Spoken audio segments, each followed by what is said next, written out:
bakunzi ibiganiro bica kuri televiziyo Heritage nongeye kubaramutsa ndabifuriza amahoro y'Imana. Iki ni ca kiganiro Bibiliya ivuga iki kiduhamagarira kicugura amaso yacu kugira ngo twumve ico Bibiliya ivuga hanyuma dutahure ukuri Imana yahishuye kandi uko kuri ni kumwe mugabo tugushira mu ngiro ugutandukanye bivanye n'ibihe tuba turimwo.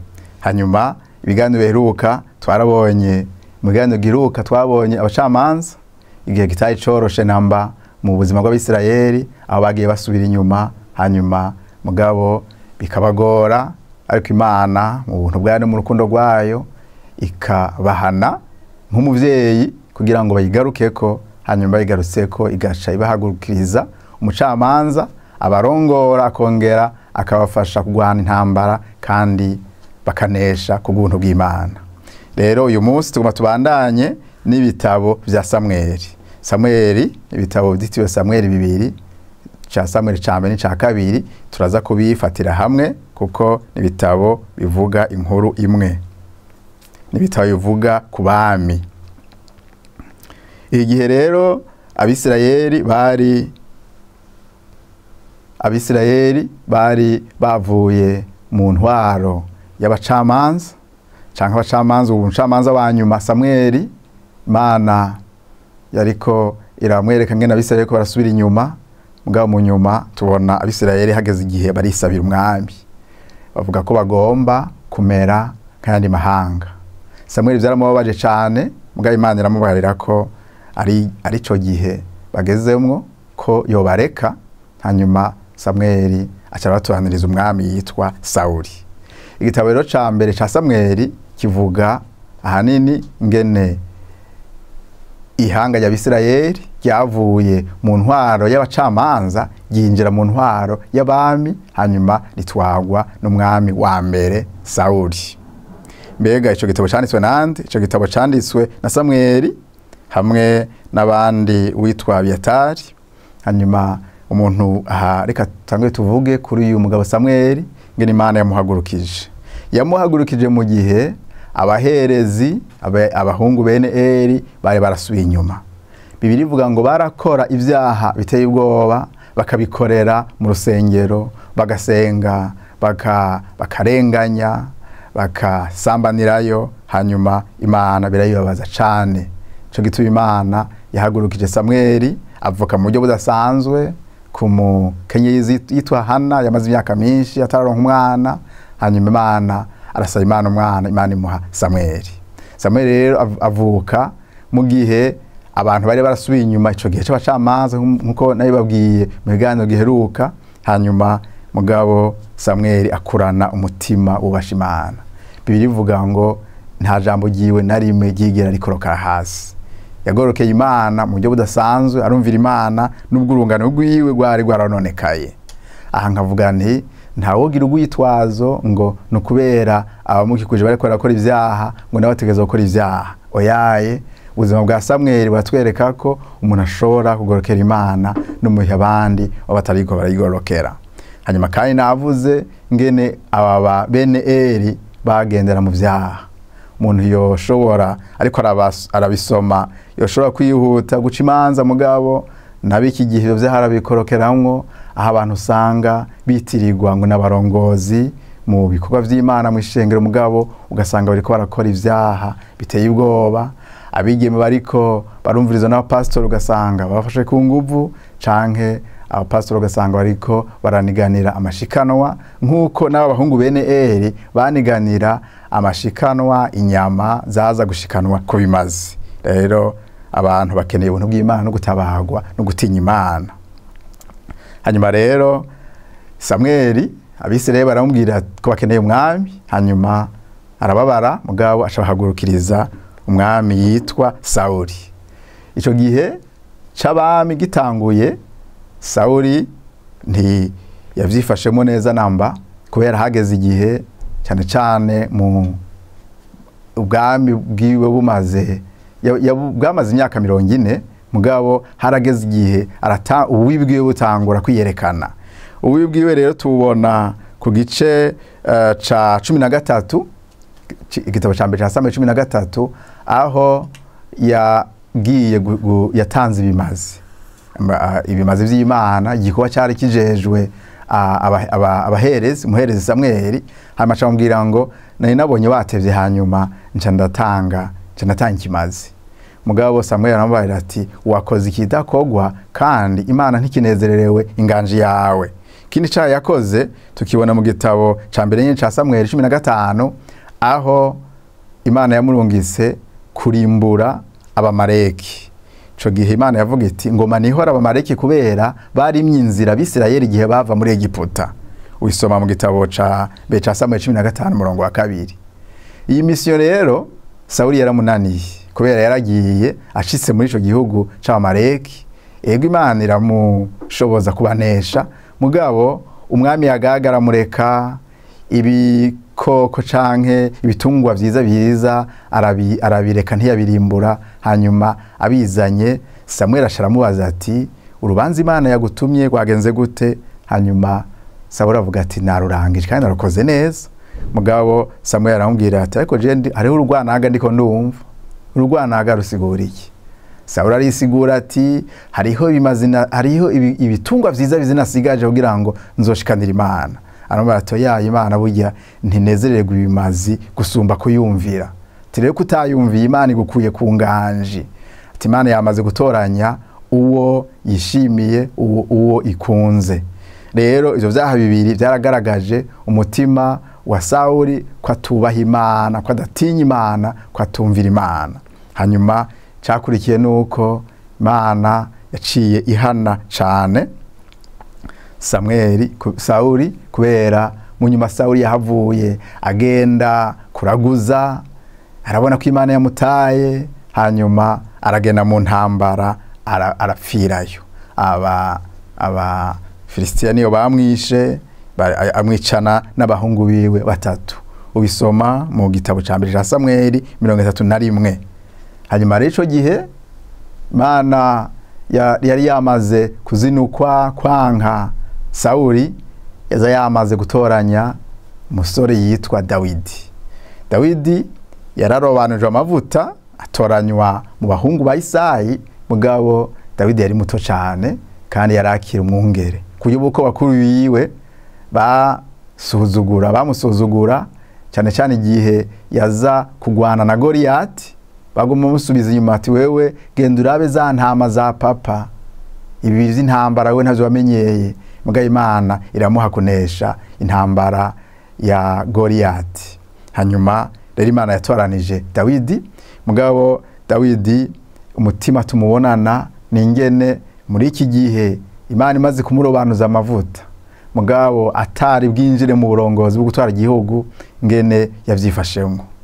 Yagumanye umutima uciye bugufi, yagumanye umutima wo gukorera Sawuli, nubwo Sawuli hageze igihe akabona ko Dawidi Imana imutwaranije zo mutwara. Hanyuma mugabo Sawuli aramugwanya cyane, mugabo Dawidi aguma yihanganye. Ego harageze igihe Dawidi aramuhunga kubera hari hageze igihe aho Sawuli afata icumu akaricumita akaritera Sawuli, akaritera Dawidi. Mugabo Dawidi akarikwepa. Hanyuma acarate barabona ko yamaze gucika umwansi wiwe agomba kumwica. Mugabo kintu tubona ngaha ningene Dawidi yihanganye akagira ivyizira ati byose Imana yantoranije irazi ingene izontu ishikana ku ngoma. Hariho ibihe yamuhunga, hanyuma Sawuli akarekura ingabo kugira ngo bagende bamusange yahungiye mwishamba bamwice. Hanyuma hari gihe Dawidi yamuronka akaryo wo kumwica. Mugabo Dawidi aravuga ati kirazira gukoza inkota ku muntu Imana yarobanuje amavuta. N'umutima udasanzwe ukomeye cyane ukwizigira Imana, n'umutima wo kubona ati ivyo Imana yavuze izobishitsa ntakoresheje inguvu zanje, ntabanje gukora ivyaha. Abakiriko barakura bakino gihe ni impanuro idasanzwe ko badakwiye kurondera ibibanza by'uburongozi ku nguvu. Mugabo Imana yagutoranije uburongozi, Imana gusezeraniye izobugushitsako utabanje kwiyambika ibara no gukora ivyaha. Igitabo rero ca mbere ca Samweli kivuga hanini ku ntwaro ya Sawuli.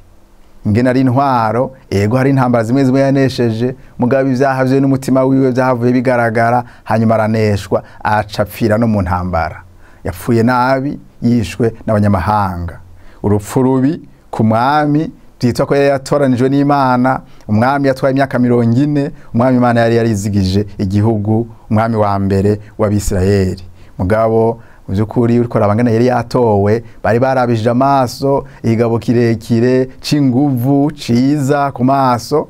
Hanyuma mugabo igihe ka Dawidi katoranywa, Imana yabwiye Samuel iti jewe sindaba nko abana abantu baraba, jewe ndaba mu mutima, namaze kubona uwo uhuje n'umutima wanje.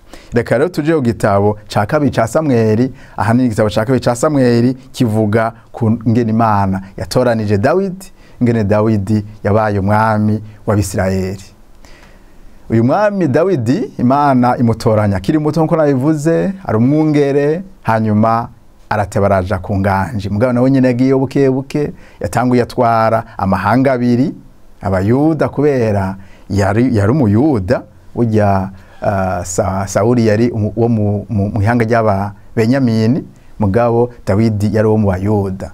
Kandi uravye ubuvugisha Imana yari yavugishijwe Yakobo ku bana biwe, ikavuga ati muri Yuda niho hazova segaba, ubona n'ubundi intwaro yategerezwa kuza mu muryango wa Yuda.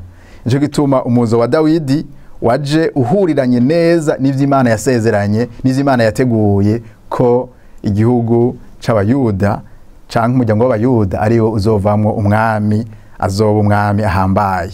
Dawidi rero araje ku nganji, hanyuma ivyamuranze mu myaka ya mbere byabaye ibintu vyiza, aho anesha abansi, aho ashiraho imbibe nkuru z'igihugu ca Isirayeli. Niwe yanesheje intambara nyinshi, hanyuma arashiraho imbibe z'igihugu zidasanzwe mu gihe ciwe. Hanyuma hari igihe yasavye Imana, hari ikindi Imana imukoresheje, ni yarahinduye ikibanza cyo gusengeramo, cyo gutangira kwibimazi, arico yavuye ahindura ikibanza gikuru c'intwaro Yerusalemu. Ku ntwaro ya Dawidi Yerusalemu niho bahatora, kubera ubwa mbere basengera Ishiro. Ishiro wari umusozi Yosuwa yatoranije, wari umusozi Yosuwa yagaburiye ko amahanga igihe bariko baragabura igihugu c'Ikanani. Mugabo Ishiro mu nyuma Imana yapfuye ihashira ku rubanza, hanyuma Imana ibahindurira ikibanza baja Yerusalemu. Yerusalemu rero turazi twese ko ari umusozi udasanzwe, n'uyu munsi ukiri kuraniganirwa, mugabo n'umusozi Imana yatoranije ku gihe ca Dawidi. Ivyo tubisoma mu gitabo ca mbere ca Samuel murongo w'indwi, ca kabiri ca Samuel igice c'indwi kuva mirongo ya 16 na 16. Aho Imana itoranya Yerusalemu, ikahashira kibanza cyo gutangirwa ibimazi, ikahashira ikahindura capitale novuga spirituelle et religieuse. Mugabo kintu gikomeye ngaha umuntu yovuga kuri umusozi wa Yerusalemu, hageze igihe Dawidi avuga ati birakwiye ko nubakira Imana ingoro, kubera gushika igihe isanduku y'isezerano bayishira mu ihema kwa kundi nyene Imana yari yaracapuye ihema mu gihe c'ubugaragwa. Hanyuma Dawidi aravuga ati si vyiza ko jewe no kwibera mu kizu ciza cubaswe neza, hanyuma isanduku y'isezerano ikaba mu ihema, atireka nubaka ingoro nziza. Imana kirabwira Dawidi ati oyaye wewe ntuzokubaka uwo rusengero uri kuriyumvira, mugabo umuhungu wawe Salomo niwe azogubaka. Kubera wewe waragwanye intambara nyinshi, ku maboko yawe hariko amaraso menshi. Hanyuma Imana rece mubariruko, kandi Salomo niwe yahavuye yubaka ingoro. Tuzobona mu bitabo bizokurikira, mu biganiro bizokurikira. Mugabo ku gigabane ca 11 tubona Imana tubona Dawidi ashikirwa n'icago. Cago nyabaki? Dawidi yarakoze icaha. Ntawe uvuga nuko ari icaha ahubwo yakoze ivyaha, kubera abasirikare biwe bari mu ntambara. Hanyuma Dawidi ngo yari mu nzu yiwe yo hejuru, ibaraza ryo hejuru aruhubutse, hanyuma ngo arabiye mu idirisha abona umugore w'umusirikare yitwa Berisheba, umugabo wiwe yitwa Uriya. Uriya yari mu ntambara, hanyuma amubona ari muri dushe ari koga, hanyuma aramwifuza, aramutuma ko bararyamana, aba yakoze icaha c'ubusambanyi, hanyuma aca aragira ubwoba, abona ko kugira ngo ntibimenyekane atume ko umugabo wiwe, hanyuma baryamane n'uyo mugore wiwe, hanyuma umwana azovuka bazoce bimenyekana ko ari umwana w'umugabo wiwe. Mugabo ico kinyoma aragipanga kiramupangurukana, kubera Uriya aramutumye ko, hanyuma aramubwira ati genda uryamane n'umugore wawe, ruhuke ko intambara iraruhishije. Mugabo Uriya arakurikiza amategeko y'intambara, aranga kuryamana n'umugore wiwe, ko yavuga ati mu Bisirayeli mu mateka yacu kirazira kwinezereza, kirazira kuja mu bihe byo kuryamana n'umugore kandi turi mu bihe by'intambara. Hanyuma Dawidi ico kinyoma ciwe kipfuye, mu nyuma acamubwira ati uyu mugabo rero arananiye, nimusubize ku rugamba kandi aze kuja imbere, hanyuma mukani mutumbereze ahantu urugamba rushushe. Burya mu nyuma uyu musirikare yahavuye apfa kuko bamushize ahantu urugamba rushushe, kandi ubona nyene baramu expose kugira ngo apfe. Uriya apfuye rero, ivyo vyaha by'ububeshi, by'ubusambanyi, by'ubwicanyi biba bikorokeye kuri Dawidi. Dawidi ariraramira ngaho, hanyuma wa mwana wa mugore arasama inda ya Dawidi. Mugabo mu nyuma uyo mwana yahavuye apfa, ntiyakuze, ariko Imana icurinyika umuvugishwa n'Imana Natani arabwira Dawidi ati, aramucira umugani, mugabo umugani w'imburi. Hanyuma mu nyuma ati baramududurira ko ati warakoze ivyaha. Hanyuma Dawidi arabibona neza ko yakoze ivyaha by'ubuyobe, aca arihana. Abasoma Bibiliya musomye Zaburi 51, usomye titre yayo ubona ngo ngene Dawidi yihanye kubera icaha yakoze cukwishisha Uriya no gusambanya Berisheba. Hanyuma arihana, Imana iramubabarira. Mugabo Natani aramubarira ati ico caha wakoze urakibabarirwa, mugabo kizogira ingaruka mu nzu yawe, umuryango wawe hazokwama inkota. Rero vyabaye uko nyene, kubera cacambere caciye kiza no kwa Amunoni, umwe mu bahungu biwe yaciye asambanya umudemiseri wiwe, hanyuma Tamari. Hanyuma ico caha kirababaza umusaza wa Tamari, Abusalomo. Salomo arategura plan, arica Amunoni. Mu nyuma carahunga. Abusalomo nawe ahungutse, nawe nyene araja mu ntambara, mu nyuma nawe nyene arapfa. Rero ubuvugishwa Natani yabariye Dawidi buba burashitse, aho kubera icaha Dawidi yakoze haciye haza ivyago umuryango wiwe, hatangura kuba ubwicanyi uteye ubwoba. Hanyuma ni muhigabane rero gikurikira c'igitabo gikurikira, aho tubona ko Imana mu buntu bwayo no mu mbabazi zayo yahavuye isezeranira Dawidi ko mu muryango wayo, umuryango wiwe ariho hazokwama hava umwami, ko hazogera igihe ahubwo hakaza n'inganje itazoshira. Bwari uvugishwa ko muri Dawidi ariho hazova Mesiya. Wisoma mu gitabo ca mbere ca kabiri ca Samweli 7 umurongo wa 13 n'umurongo wa 10 gushika ku murongo wa 16. Hanyuma Imana inganje yiwe yamaze imyaka 40, hanyuma asubirirwa n'uwitwa Salomo umuhungu wiwe, tuzoyibona mu higaniro kizokurikira.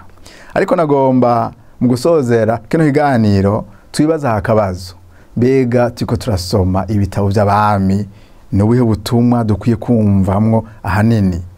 Dukuri kuraba umwami Sauli, ukaraba umwami Dawidi, ukaraba umwami Salomo, ubona ko Imana yari kumwe nabo, mugabo ubona ko bose bari bafite intege nke. Mugabo ibitwereka igicapu cuko hariho umwami adasanzwe azoza atagira akanenge. Kuko igihe Yesu yariko arigisha mu butumwa bwiza yaravuga ngo uruta Salomo ari ngaha.